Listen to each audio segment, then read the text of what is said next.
Maligayang Pasko mga pamangkin. Merry Christmas. Nawa ang Espiritu, ang diwa ng Pasko ay sumaatin. Ma-enjoy natin ang Pasko sa taong ito. Ang ating pag-aaral, pinamagatan nating ang tunay na pamasko.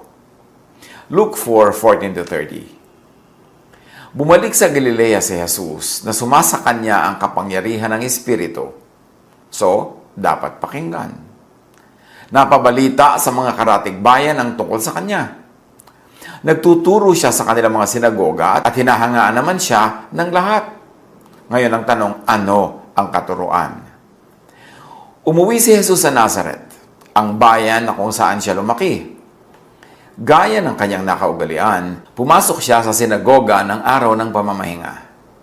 Tumayo siya upang bumasa at do'y ibinigay sa kanya ang kasulatan ni Propeta Isaias. Binuksan niya ito sa dakong kinasusulatan ng ganito. Ang Espiritu ng Panginoon ay sumasa akin, sapagkat hinirang niya ako upang ipangaral sa mga mahihirap ang magandang balita. And of course, by mahihirap, we mean poor in spirit. Hindi naman kailangang poor in terms of money. Isinugo niya ako upang ipahayag sa mga bihag na sila'y lalaya at sa mga bulag na sila'y makakakita. Isinugo ako upang palayain ang mga inaapi at upang ipahayag na darating na ang panahon ng pagliligtas ng Panginoon. So ito ang kahulugan ng pagdating ni Jesus. Therefore, ito ang ibig sabihin ng kanyang mission. Therefore, ito ang ibig sabihin ng Pasko. Ito ang tunay na regalo at diwa ng Pasko. So read, ano ba yung bihag? Bihag ng oppressive religion na sila'y lalaya. Spiritually bulag na sila'y makakakita. Palayain ang mga inaapi ng exploitative religion. Pagliligtas ng Panginoon mula sa beardam religiosity. Kasi mahalaga na ang mga katuruan at mga big words na ito ma-define. Alam natin na magpapalaya siya ng mga bihag, pero mula saan palalayain? And now we are reading in the context of a whole ministry in relationship to the religion of his time. Na ang mga bihag ay bihag ng oppressive religion. Yung mga bulag ay spiritually bulag. Yung mga inaapi ay inaapi ng exploitative religion. At ang pagliligtas ng Panginoon ay mula sa burdensome religiosity, mula sa guilt, mula sa difficulty, hardship, and suffering caused by the religiosity. So pagliligtas ng Panginoon, lalaya mula sa kautusan, yan ba ang tinutukoy ni Jesus? Acts 30 and 39, at ang lahat ng sumasampalataya sa Kanya ay pinilalaya na sa lahat ng pagkakasala na mula sa mga ito ay hindi kayo kayang palayain ng kautusan ni Moises. So, ang pagpapalaya ay pagpapalaya sa mga pagkakasala na umaalipin, nagpapahirap at tumatakot. Romans 4:15, ang kautusan ay nagdadala ng poot ng Diyos sa mga lumalabag. Ngunit kung walang kautusan, wala ring paglabag. Kaya inalis ni Jesus ang kautusan, pinalaya ang mga tao mula sa kautusan para mawala ng paglabag, therefore mawawala ang poot ng Diyos, mawawala ang judgment. Romans 6:14, sapagkat hindi na dapat maghari sa inyo ang kasalanan dahil kayo'y wala na sa ilalim ng kautusan, kundi nasa ilalim ng kagandahang loob ng Diyos. Paano naghahari yung kasalanan? Dahil may kaparusahan ito. Nakakatakot siya. Pero kung inalis na yung kasalanan sa pamamagitan ng pag-aalis nung law na dahil sa kanya ay nagiging makasalanan ng tao at hindi siya kasi masunod, therefore, ito ang kagandahang loob ng Diyos. Ito ang gift of Christmas. Kung ang pinag-uusapan ay pagliligtas ng Panginoon, lalaya ang mga tao mula sa teachers of the law and Pharisees. Luke 11:46, sinagot naman siya ni Jesus, kahabag-habag din kayo, mga dalubhasa sa kautusan. Pinagpapasa ninyo ng mabibigat na dalahin ng mga tao, ngunit ni daliri ay ayaw ninyong igalaw upang matulungan sila. Masarap pag-usap ng Pasko yung mga Belen, yung mga bituin, mga tala, mga parol. Pero pag hindi natin talaga nilinaw kung ano ang gift of Christmas, hindi natin ma-appreciate talaga ang Christmas. That the gift of Christmas was God giving people through Jesus, freedom from the law, justification, forgiveness, cleansing, acceptance. So anong pagliligtas ng Panginoon? Anong paglaya mula sa sacrifices na sobrang nagpapahirap sa buhay ng mga tao noon?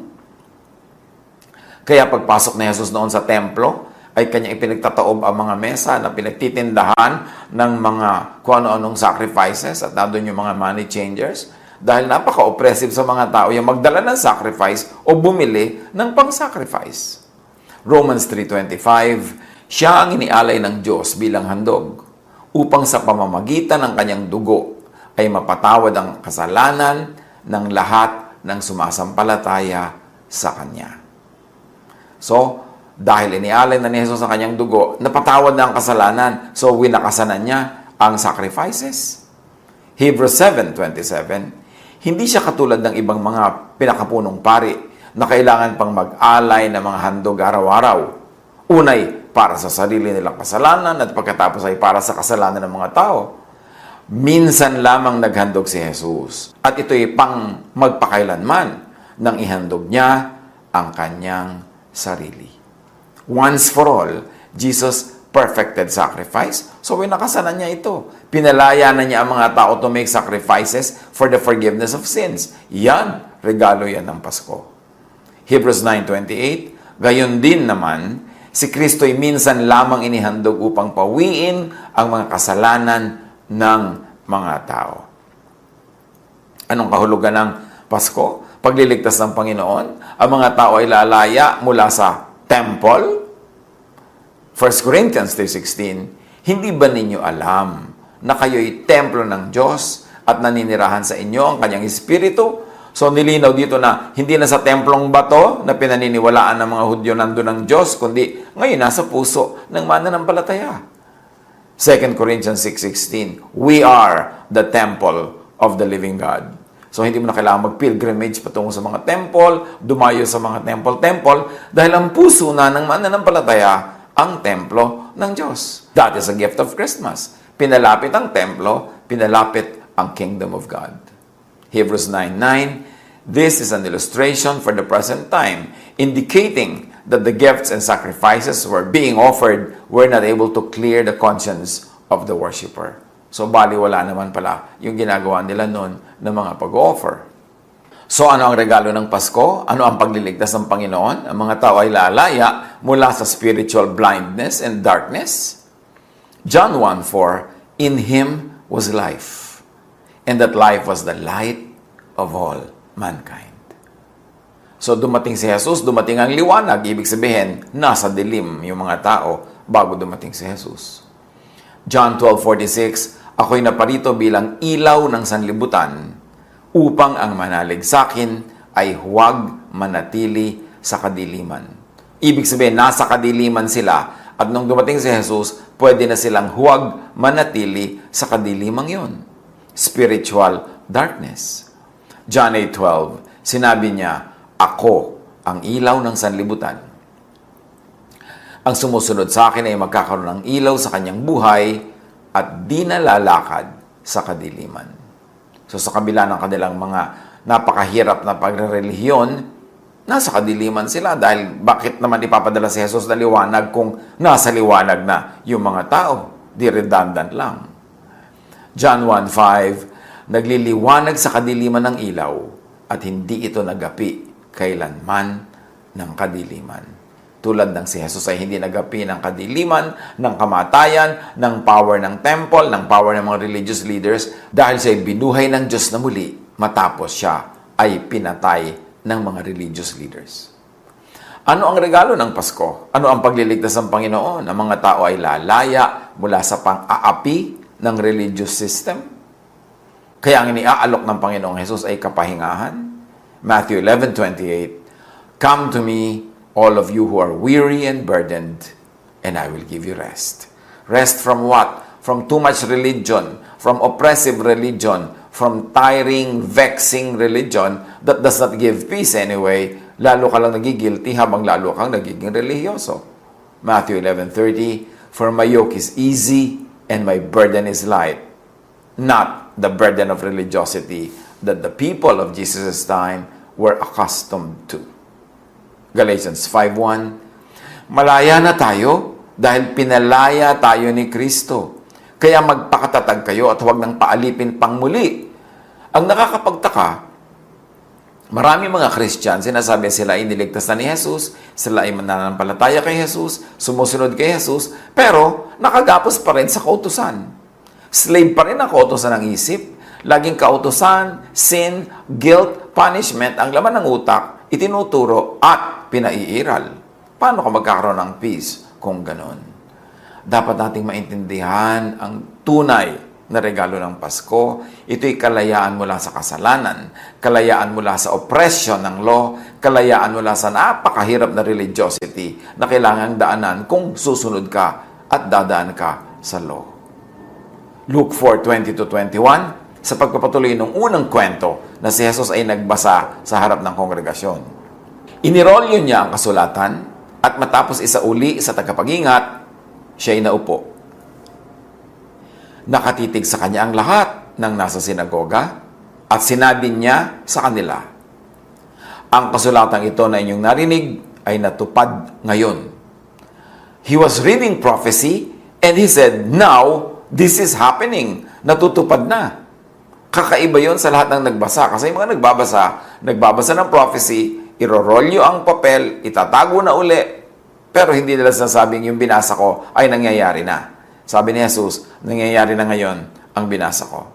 In other words, ililigtas ng Panginoon, palalayain ni Jesus ang mga tao mula sa kautusan.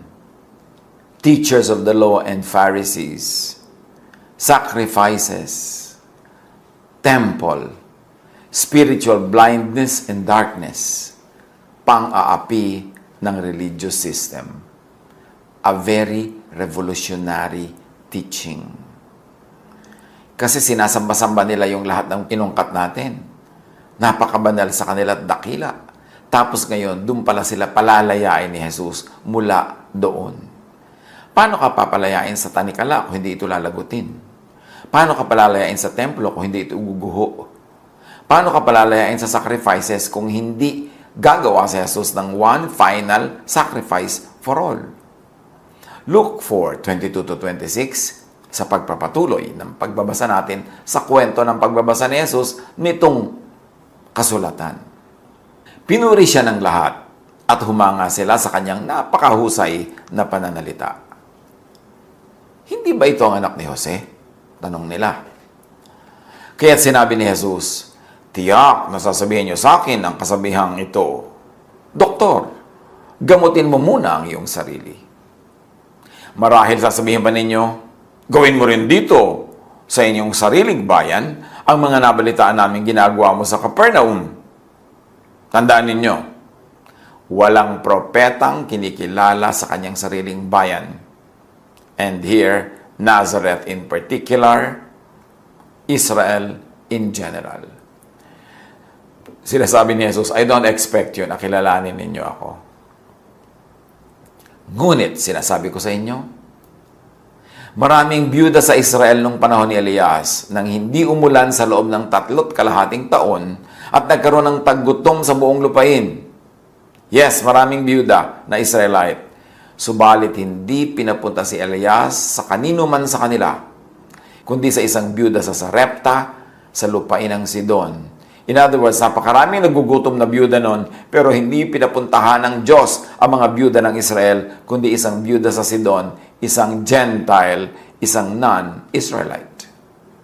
Luke 4:27, dinagdagan pa ni Jesus.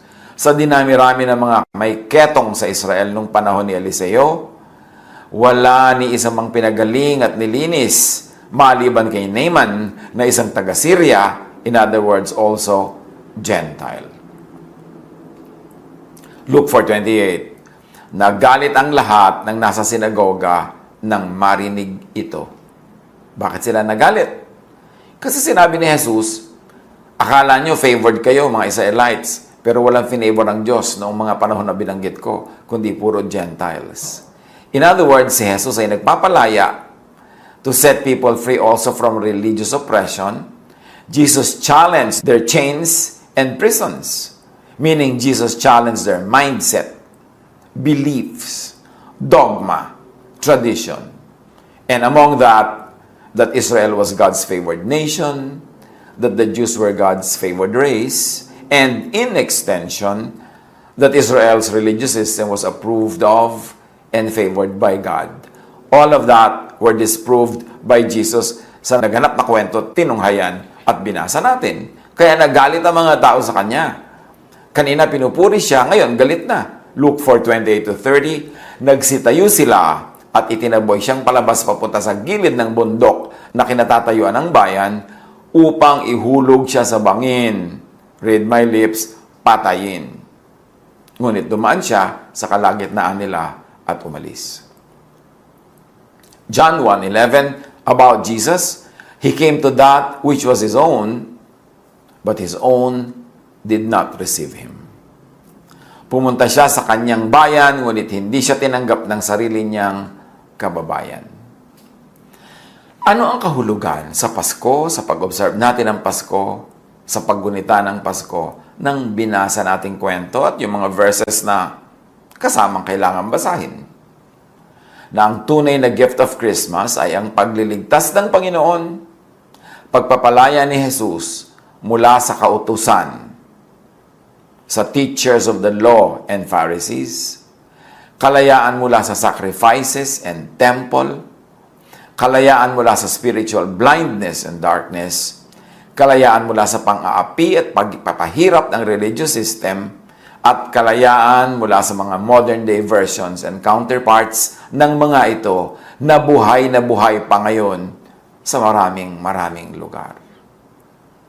Nung si Jesus ay umakyat sa Ama, napakadaling nag-backslide ang church into Mosesness, into Pharisiness, into mixing love, grace, and the law and judgment, into mixing the old and the new. Samantalang sabi ni Jesus, hindi pwedeng ilagay ang bagong alak sa lumang sisidlan. Sasabog ang sisidlan, masasayang ang alak. Hindi pwedeng ituro ang bagong katuroan ni Jesus in the framework of the old faith, which is governed by the law. Iniligtas ni Jesus ang mga tao sa kautusan by fulfilling all the demands of the law. Ito ang pamasko. Taking the place of the people rendered guilty by the law, paying the price required by the law. Yan ang pamasko ni Jesus. Romans 6:14, for sin shall no longer be your master, because you are not under the law, but under grace. Yan ang Pasko. Yan ang pamasko ng Pasko. That we are no longer under the law, but under grace. And yet, bakit lagi pa rin natin inuusig ang isa't isa by the law?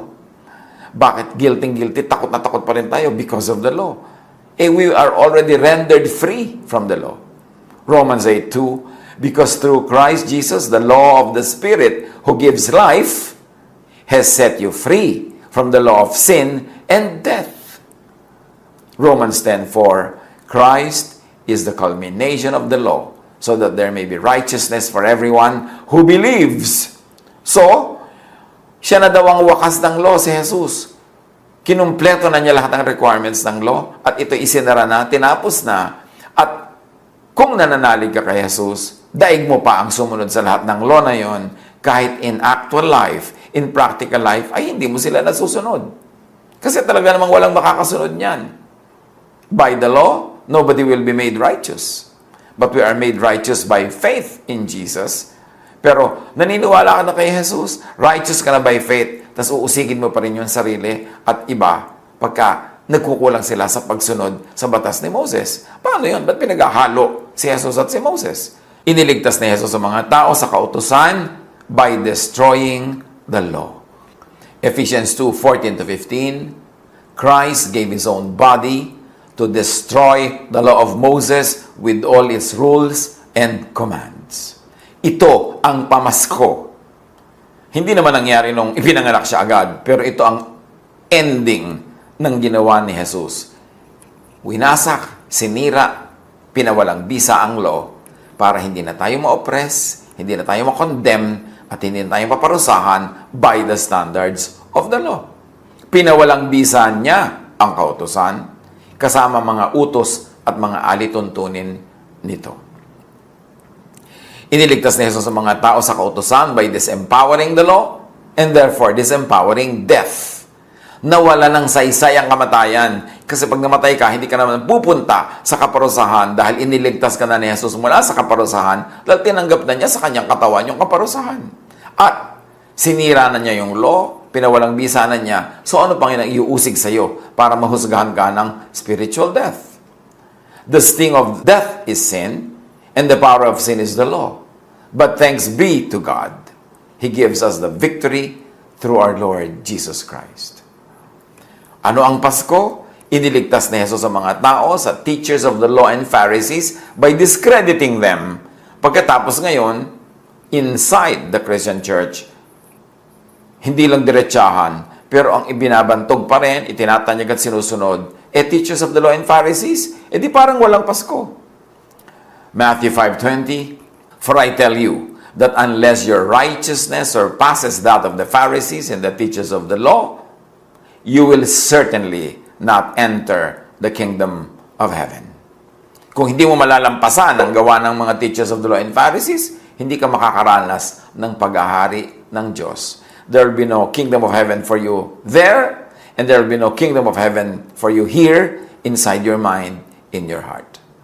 Matthew 12:12, how much more valuable is a person than a sheep? Therefore, it is lawful to do good on the Sabbath. Sobrang halaga sa mga Hudyo yung Sabbath na yan, to the point that somebody will be killed for breaking the law of the Sabbath. Pero sabi ni Jesus, no. I am the Lord of the Sabbath. At sinasabi ko sa inyo, pag may magandang gawin yun, kahit Sabbath. Matthew 23:2-3, the teachers of the law and the Pharisees sit in Moses' seat. So you must be careful to do everything they tell you. Could this be sarcasm?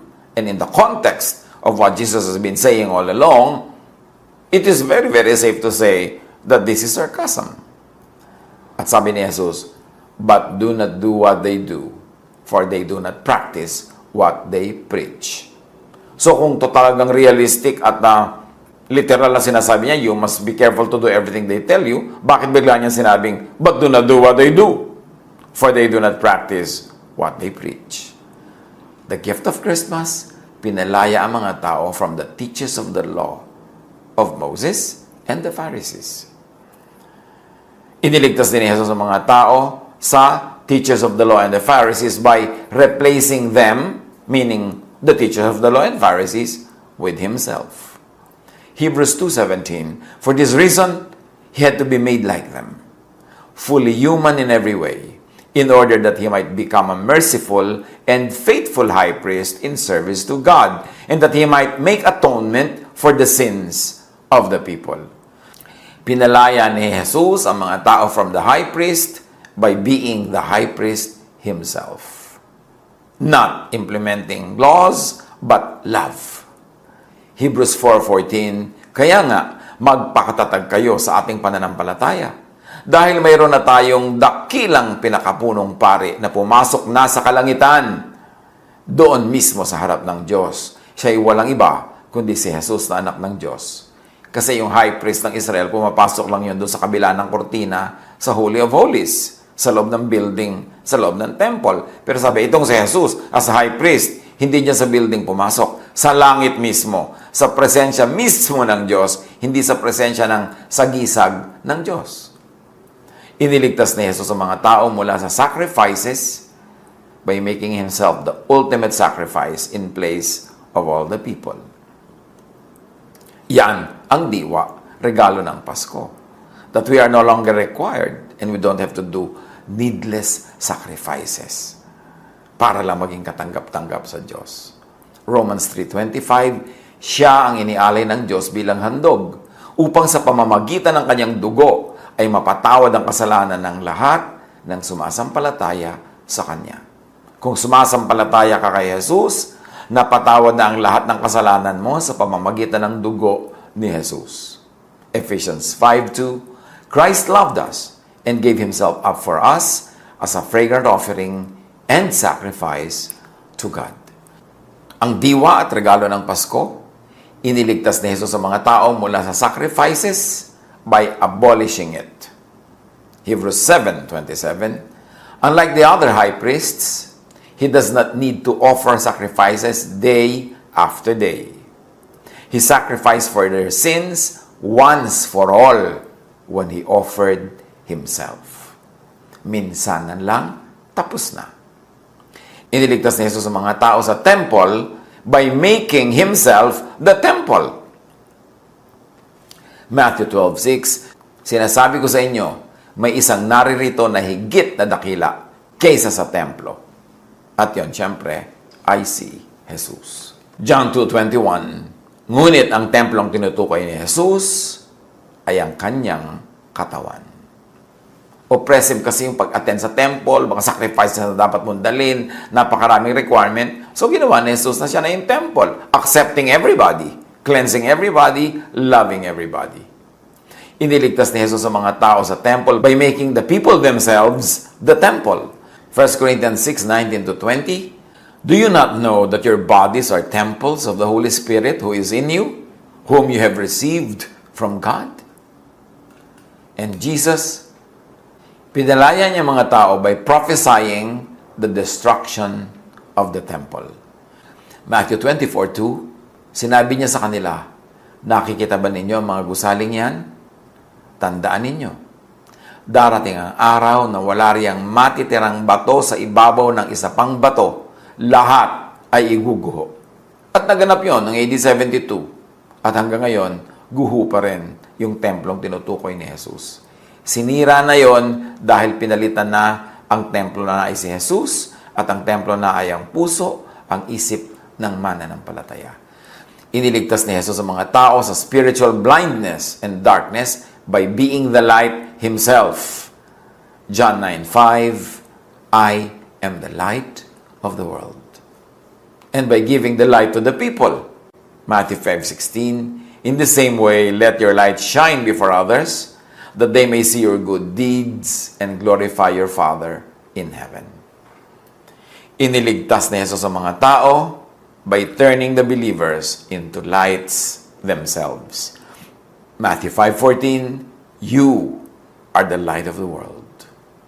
John 12:36, believe in the light while you have the light, so that you may become children of light. Ano ang kahulugan ng Pasko? Ba't natin binabalik-balikan? Kasi napakadaling malibang na i-equate ang Pasko sa iba't ibang mga symbols and miss the point. Ang Pasko, ibig sabihin, iniligtas ni Jesus sa mga tao sa pang-aapi at pagpapahirap ng religious system. How did he do that? By changing every oppressive system and giving only one command, love. John 15:12, my command is this, love each other as I have loved you. Paano i-apply sa buhay yung love? Ang love ba mapagparusa, mapangusig? Ang love ba mapanakot? Baligtad si Jesus sa mga yan. Kaya si Jesus ang tagapagligtas at ang paraan niya ng pagliligtas is the love of God. These are the true gifts of Christmas. This is what it means to be saved. Damdamin natin, damahin, isa-isip, isa-puso. Kasi kung celebrate tayo ng Pasko pero hindi pa tayo free from the law, we don't think free, we don't behave free, we don't act free, baliwala ang celebration. Ang tunay na Pasko ay ang pagpapalaya ng Diyos sa mga tao mula sa oppression ng legalistic and punitive religion. Para ang mga tao ay lumaya ang isip, mapahinga, matahimik ang loob, secure in the love of the Father, expressed through Jesus. Pag-isipan, pagbulay-bulayan, i-apply sa practical daily life para araw-araw